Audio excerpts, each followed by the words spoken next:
as Yom Yerushalayim approaches, let me rephrase that. As Shavuot approaches, we know we count these days of the Omer and the important days, and we try and find meaning in each one of the days. But there's something very for those of us who are Zionistically inclined. These days bring us something additional to what the to what anybody else would see them as. Because these days, what they do is they give us this very powerful concept of Yom Ha'atzmaut and Yom Yerushalayim. So there are those who say, I'm just going to move here. There are those who say that Yom Ha'atzmaut and Yom Yerushalayim falling out in the middle of Sphira, similar in a way to Pesach and Shavuot, in that they are times that are that have spaces contained within them, and they have very, very special connections. So if we say that, then it would mean that Yom Ha'atzmaut is Pesach in a way, and Yom Yerushalayim in a way is Shavuot. And if that's the case, then let's try and see whether that has any validity in any Chazal, in any Midrashim that we may learn, because it might be an unbelievable opportunity for us to actually see something completely different.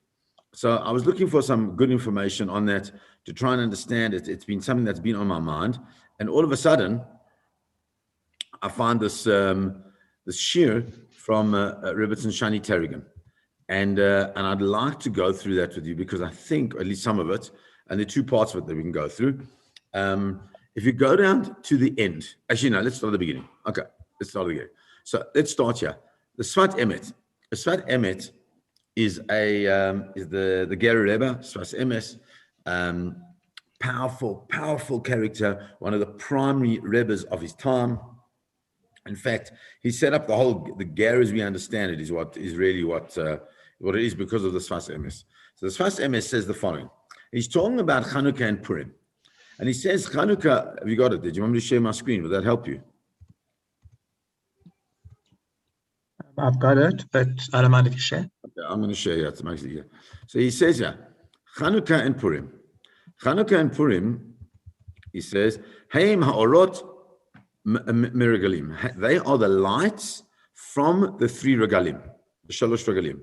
Rak ha'gimel regalim hamufarashim b'Torah hem Torah shebichsav. However, the three regalim, at Pesach, Shavuot, and Sukkot, those are the Torah shebichsav. And then you have the regalim that will kind of come Torah Shabbat Peh. So there are those which are written as the entrenched within the basic canon of the Jewish people, which are Pesach, Shavuot, and Sukkot. And then you have those that are going to emerge out of a Torah Shabbat Peh. What it means that it's emerging out of a Torah Shabbat Peh means that it's emerging out of the flux and the flow of the historical experience of the Jewish people. Okay.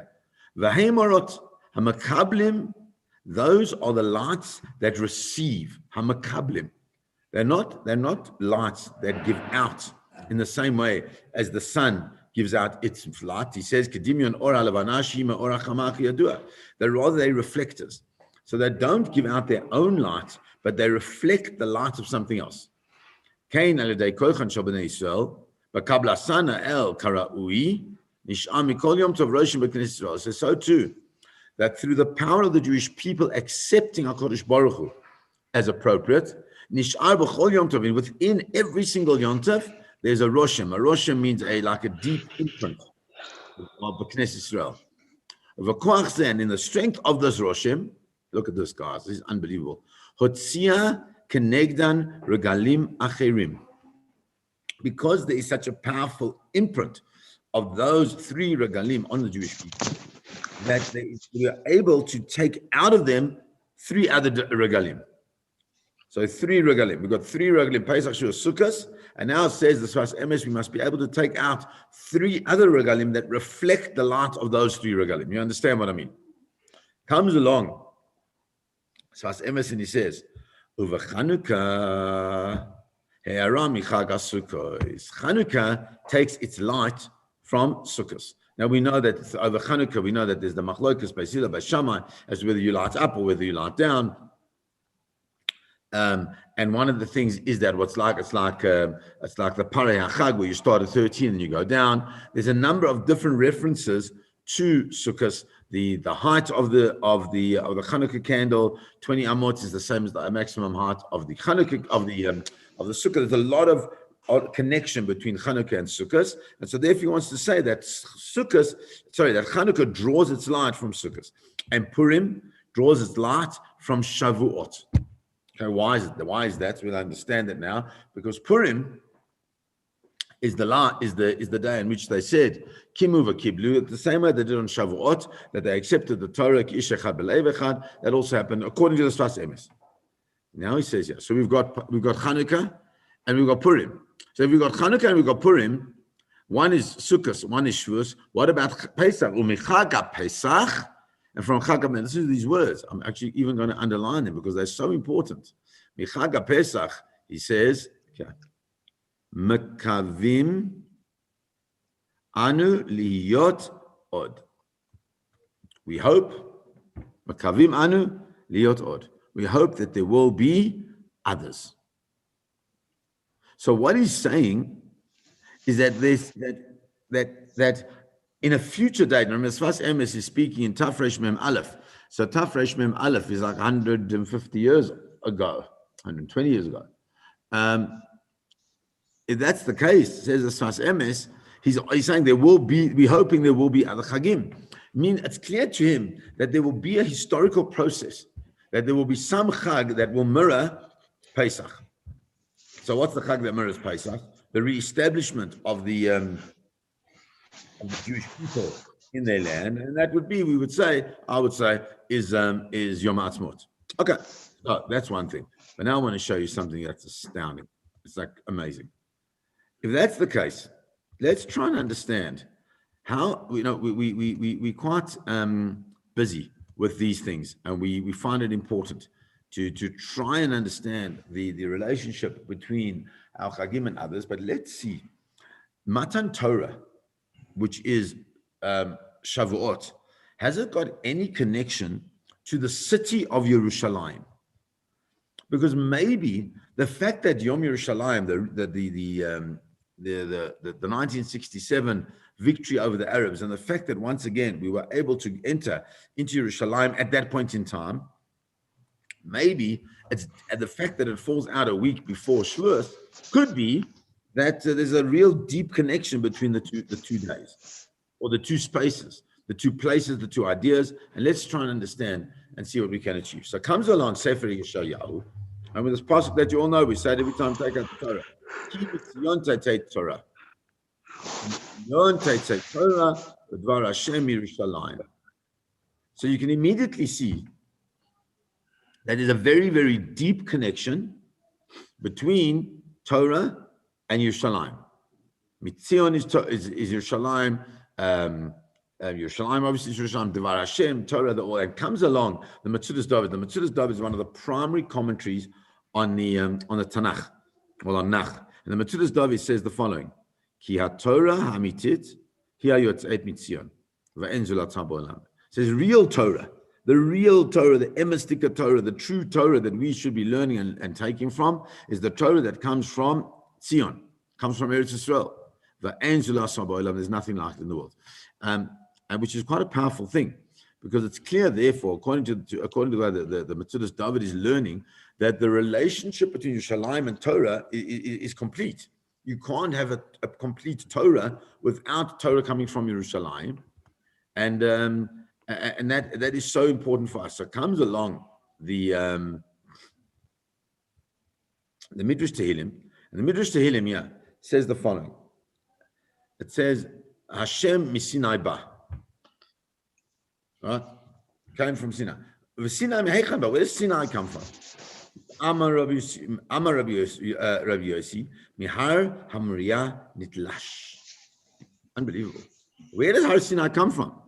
Like we read about Har Sinai, and it was a small little mountain that didn't like really fit with the rest of the mountains. And there's a midrash later on that we'll see if we get there. Har Hermon, Har Carmel, all these mountains, these massive mountains, are busy trying to vie for the position of holding the place from where the Torah is given. But Sinai gets it. But where does Har Sinai come from? So look at the midrash. The midrash says that it comes from, it is a that was taken off Har Moriah. What's Har Moriah? The place where the Harabait is, right? Kechala me'isa mimakom shneekad Yitzchak Avinu. Like challah from flour, from the place that Yitzchak Avinu was brought up as a korban. So, sorry, just hold on 1 second. I just got to. Okay, so if that's the case, so we see that Har Sinai is directly connected to Har Moriah because it comes from Har Moriah. So Amar HaKadosh Baruch Hu, Hashem says, Ho'il v'Yitzchak Avinu me'ekad alav. Since Yitzchak was brought up on Har Moriah, so it's appropriate that his children will receive the Torah on that place. Why? Because that's the place of Mesiras Nefesh. So how do we know that ultimately that piece of Har Sinai that came off Har Moriah is once again going to find itself back where it belongs? Because it says, Har Beit Hashem Barosh Harim. It's going to be the house of Hashem Barosh Harim at the top of the mountains. Okay, so we can see that there's this deep relationship between Har Sinai, Har Moriah, meaning that there's a deep relationship between Yerushalayim and the giving of the Torah. And now look at this; it's like amazing. The Gemara says, "My Har Moriah." What is Har Moriah? Why is it called Har Moriah? Pligi by Rabbi Levi Bar Chama of Rabbi Chanina. Rabbi Levi Bar Chama and Rabbi Chanina have an argument. What's the machlokes? Chad Amar Har Sheyetz Mimenu Hora Yisrael. It's the place from which Hora'ah goes, from where we get our instruction as the Jewish people. Chad Amar Har Sheyetz Mimenu Mora Le'umot Haolam. It's the place from where the moira, the fear, the trepidation, the awe, the reverence of the Umot Haolam is sourced. What is that? Rashi says, Sheshom in Gedolos Yisrael v'Yerushalayim mispachtin alehem, because they will hear the great things of Yerushalayim and Yisrael, and they'll be terrified about that. Terrified of that. That's one way of understanding it. But Lishna Achrina, and this is really our important. Har Moriah, Har Sinai. Morah le'umot haolam. Why is it called? Why does it bring Morah to the world? Because there's something about the giving of the Torah that made the nations of the world be terrified for Am Yisrael. They were terrified. They didn't know how to deal with all of a sudden this nation that becomes so elevated, having come from such a lowly space. And that once again is the two things. The play over is it Har Moriah, is it Har Sinai? So we see that they're deeply connected. Okay, and then there's other midrashim and all things like that. But I want to show you the this Rambam, because the Rambam says something amazing. You know, the Rambam, when the Rambam wrote his halacha in the base in the Mishnah Torah, the Rambam was writing halacha to be practical and relevant when it's practical and relevant. So he wrote all the halachas of everything, and then he wrote all the halachas that apply to the Beis Hamikdash as well. Meaning what? Meaning that when the Beis Hamikdash will be rebuilt, right, then these things will apply. And Rambam really is the first codification of the laws of the Beis Hamikdash that we have. So he comes along and he says the following. He says, Shlosh machanot hayu b'midbar. There were 3 camps in the Midbar. Why is the Midbar so important? Because that's the place where Har Sinai was. That's the place where the Jews come out of Mitzrayim. We get that. So how does it work? The first camp is Machane Yisrael, who Arba Machanot. The Machane Yisrael, which is 4 camps. We know because they camped in the 4 compass directions of around the Machane Levia, around the camp of the Leviim, and around that is what? Saviv leMishkan yachanu u'machane shchina. So you have the four guys around. Then you have inside that the Levim, and inside that you have what? You have the Mishkan, and the Mishkan is the place where the Shekhinah dwells. And how does it work? From the Petach Chatzer Oel Moed Lifnim, from the opening of the Chatzer of the courtyard inward. Uchenegdan ledorot. Look at these words. It says the Rambam, this what's the word? This system is Kenegdan ledoros. It's forever. Kenegdan ledorot. Why? Mipetach Yerushalayim ad Harabayit kamachane Yisrael. From the beginning of Yerushalayim, like it is at the opening of the Omeid, that's for Machane Yisrael. Umipetach Harabayit ad Petach HaAzorah, and from the opening of the Harabayit to the opening of the Azorah, Shu Sha'ar Nikanor kamachane Levi. That's the inner camp of the Levim. Umipetach HaAzorah v'lifnim machane Shechina, and inside that is the place of the Shechina. So you can see that according to the way that the Rambam presents it, the way the Beis HaMikdash is built, the structure is structured around how they traveled in the desert. And how they traveled in the desert is the structure that they held when they received the Torah. So if that's the case, it's quite clear to see that Yerushalayim is there to somehow, in its structure, remind us consistently and constantly of what? Of Matan Torah and of our role in the desert. And now listen to this. Comes along Rav Yitzchak Barceloni, and he says the following: so too at Har Sinai, Matzinu, we find Shaya b'machane shlosh kedushot. There were what? There were three types of kedusha within the machane of the Jewish people. Firstly, is the Avanan. That the Avanan is these clouds that covered the what's it called? The Mishkan. It's like this deep cloud, which is what? Makom Kodesh Kedoshim. It's the place of the Kodesh Kedoshim. That's the place where Moshe Rabbeinu went to speak to HaKadosh Baruch Hu. Then there is what? The Sha'ar Har Sinai. Then there's the Sha'ar Har Sinai. Hu b'makom Chatzer HaMishkan. Shu anoisa memachane Shechina. So there's inside, then there's the rest of Har Sinai, and then there's the encampment of the Jewish people. Okay? And if that's the case, we understand that when the Torah tells us in this next source, Vaya'al Moshe ve'Aaron Nadav v'Avihu v'Shivim min Ziknei Yisrael, that they all went up to Har Sinai. So the Midrash says, did everybody really go up? How does it work? How could it be that everybody else says no? They didn't all go up. Rather, as it says here, Nadav v'Avihu v'Shivim Ziknei Yisrael v'Yir'u ra'u v'lo alu. They saw it from afar. They didn't go up, but they were at a place where they could see what was going on in some way or another on Har Sinai. And from that, look at this. The Mechilta says, let me just delete all that drawing. From that, the Mechilta says,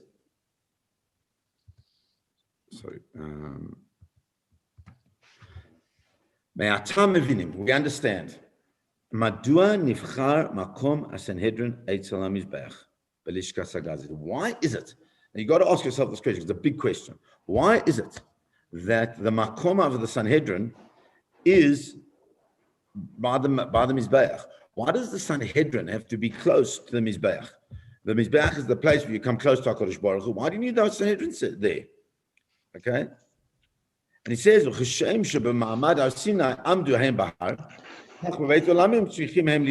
because exactly the same way as the one Har Sinai, so too they have to be in the Beit HaMikdash. And not only that, if they leave that place, they don't no longer have the din of the Sanhedrin. So therefore we can see that there's something, that this interplay between the Harabayit and the and Matan Torah is always going on. So really what it is quite clear that we can only really move towards Shavuot in a powerful and real way if we can find relevance to what Shavuot is in the world in which we live today. Where do we find that relevance? we find that relevance really in only one place, and that one place is Yerushalayim and HaKodesh, and the manner in which Yerushalayim was structured during the time of the Beit HaMikdash. Because that's, why is it structured like that? It's structured like that in order for us to constantly be aware of the fact that if you want to engage in Yerushalayim in a proper way, so then you always have to understand that you're standing at Har Sinai. In a way, you understand that, which is quite an unbelievable idea. And if that's the case, the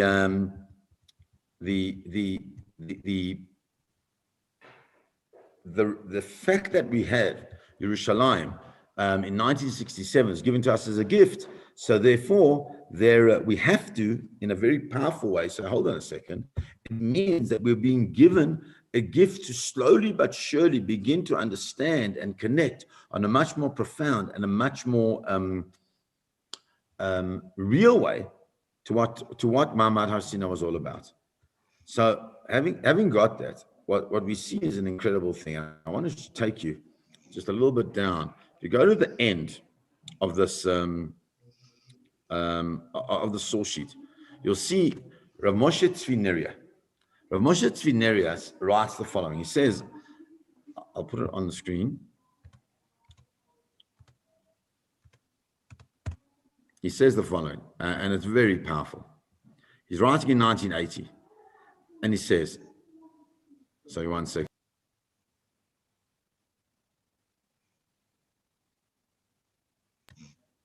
So he says the following: among the thoughts and feelings of these great days, there arises the question, why didn't Hashem give us Yerushalayim already in 1948? And by virtue of what have we merited that it returned to us now? In an amazing way, entirely unnatural, it slipped from our hands then, and once again, in an amazing way beyond logic, it's given to us, presented to us now. So regarding Yerushalayim, the answers allude in the esoteric talk of the ancient sages. It says in the Yerushalmi, it's a Ir Shechurba Yachad, which means it's a city that is joined together.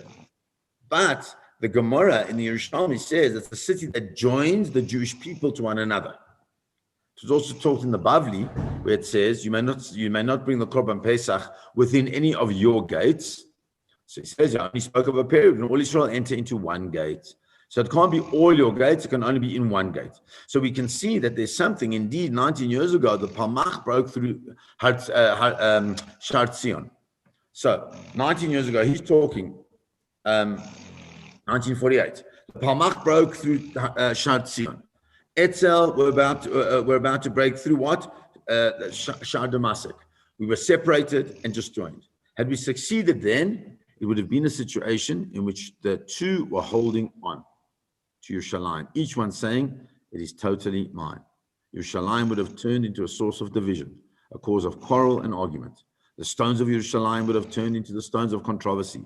And Yerushalayim was given to the entire people of Israel. Yerushalayim comes to increase peace in the world. And therefore, only now, when we have all entered through a single gate, only now, when we are all united, when a national unity government stands at the helm, when our fighting army is a unified army, the Israel Defense Forces, when all our brothers in diaspora stand behind us with a single heart, only now have we merited this great event. Do you understand that? So what he's saying, the Congress of Yerushalayim, its first beginning was with the unification of the tribes of Israel. And its recent beginning was with the blessing of the unity of the people. As long as we continue to be united, all of Yerushalayim will continue to be ours. And where do we find the unification of the Jewish people? We find it in only one place. For the first time in only one place, and that is Matan Torah, Har Sinai. So therefore, this really is a precursor, says Rav Neria. It's a precursor to the unity of Shavuot, that we are able to once again have Yerushalayim within our grasp. And I just want to share one more thing before we finish. We know there's this midrash, it's a beautiful midrash. The midrash says it's Har Sinai, and you know the legend of the mountains, but we all know the legends. Just Har Sinai was so small. But listen to how the midrash really presents itself. The midrash says the following.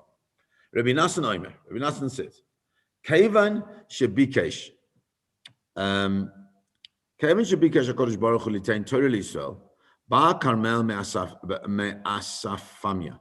So Har Carmel comes, V'tavor mi beis ilis, that comes from the different places. Zeomer nikrezi har tavor, the har tavor, which is the biggest mountain in Israel, says what? Alayna esh tish shchina levai lefi shani gavor mikol harim. Har tavor says you got to come to me. I should be where the Torah should be given. Why? V'lo yadu alay me mabul, because me the waters of the mabul did not fall. I was too tall. V'zeomer. And another one says, I need crazy Har Carmel. I'm called Har Carmel. Why?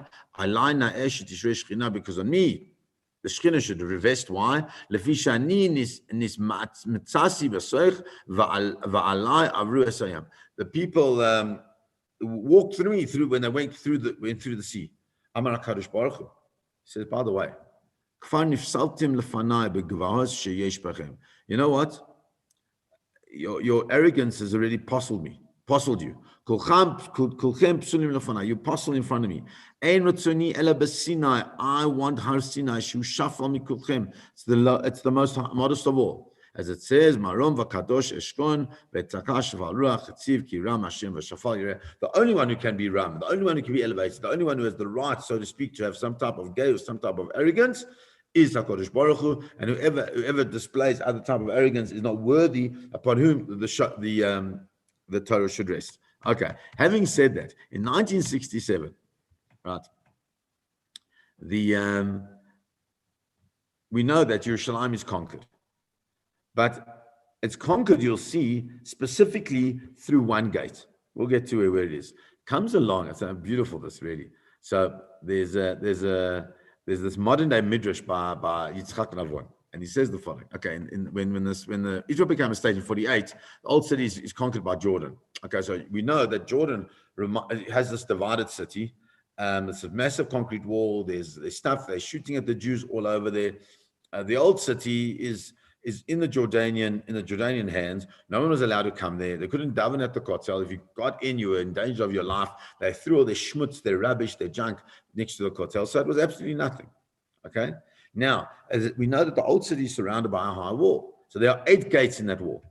In the west side of the wall, Shar Yafa, the Jaffa Gate, north side of the wall, Shar Chadash, all the different walls. We know that.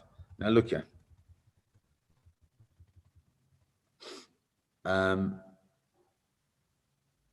In June 1967, the 6-day war broke out. Israel's soldiers fought bravely and won many victories. They soon reached the old city of Yerushalayim.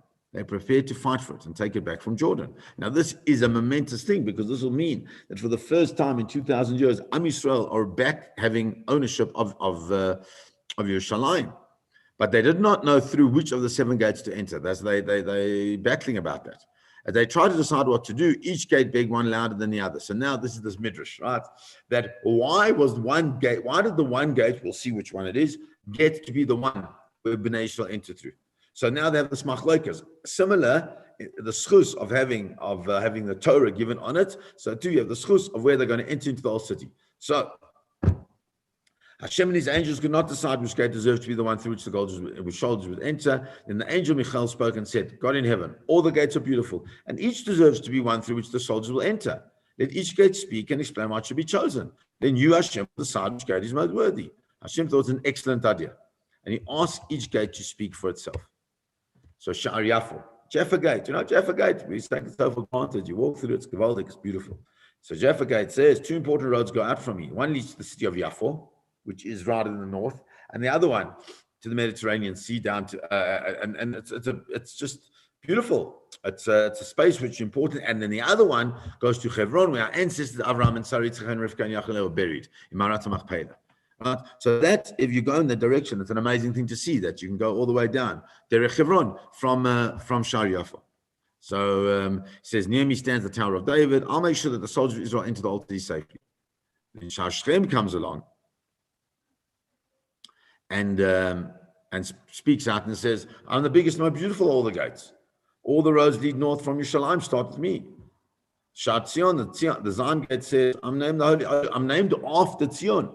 I'm bruised and broken from all the fighting. Let me be the one. Choose me. Then Shara Ashpot, the dung gate, says, look at me, I'm miserable, I'm ashamed. Yerushalayim's garbage is dumped to me. Now, don't misunderstand. I'd rather be covered with the garbage of Yerushalayim with all the precious jewels in the world. We'll give out that, right? The garbage of Yerushalayim. Every day I will try to comfort the Kotel, which is next to me. It's sad because Jews can't pray there now. Make us happy. Let them enter through me. And then the Shara Prachim, the flower gate, says that they shouldn't go through a dirty dung gate. They should come through me, and they'll have flowers through me. Then the Shara Chadash, the new gate, says, I'm the smallest in the new gates. I'm so new, I'm not even counted among the 7 gates. I'm near the Israeli side of the city, and every day I watch Israel's enemies fire upon her. I try to protect Israel, but I can't. Please let Israel's soldiers enter me. Next in line is Shara Rachamim, the golden gate. His voice is muffled because it's closed on both sides. It says, my entrance has been sealed shut, the other gates open and close, but I'm blocked out. You promised me the Jews would return to build the base of Mikdash through me. And that's why the Israel enemies seal me shut. It's only right the soldiers enter through me. Only Shar HaArayot, the lion gate, was left to speak. Hashem points to it, but remained silent, began to speak in a soft voice. God in heaven, from all directions I see soldiers fighting and being wounded. My heart is breaking. I can't bear to watch any longer. Doesn't matter through which gate the soldiers enter, just make the fighting stop. Oh, Hashem and the angels hear these words and whisper among themselves. Then God turns to the lion's gate and said, all the other gates are interested in their own honor, but you care more about the soldiers of Israel than about yourself. Decided that the soldiers of Israel will enter the old city through you, that the young lions go forth and enter through the lion gate. As we have seen, the soldiers of Israel passed in the old city through the lion's gate. Their armored cars swept the alleyways and they set the city free. At the western wall, they blew a great blast on the shofar. The blast was heard throughout the land, and everybody knew that the gates of the old city were once again open to Jews. A miracle occurred. Yerushalayim was united. The Jewish people were united. That's the connection that Yerushalayim has to Matan Torah. Ki ish echad. Let's stop there, guys. I think it's the most unbeautiful sources, and Bezrat Hashem, we can live up to what they give us as an obligation in our lives to try and